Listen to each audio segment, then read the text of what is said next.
40 volt supply आहे आणि हे त्याचं आउटपुट आहे DC सप्लाय. आता आपण टायमर सेट करू. प्रथमतः याला आपण रिसीट मारू. हे रिसीटचं बटन आहे. रिसीट झालेलं आहे.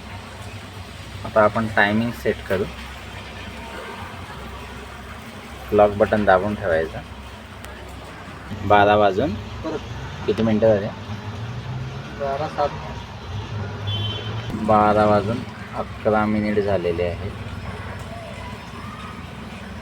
हा आपला टायमिंग सेट झाला आहे. आता आपण याला टायमर सेट करू. आपल्याला हा फर्स्ट टाईम आपल्याला टायमिंग ऑन करायचा आहे. डे आपण पूर्ण 7 डे घेतलेले आहे. आता आपण याला संध्याकाळी ऑन होणार आहे. 18 वाजून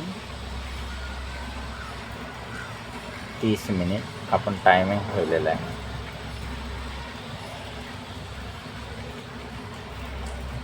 हा संध्याकाळी स्टार्ट होईल. ऑफ टायमिंग आपण सकाळचा ठेवलेला आहे.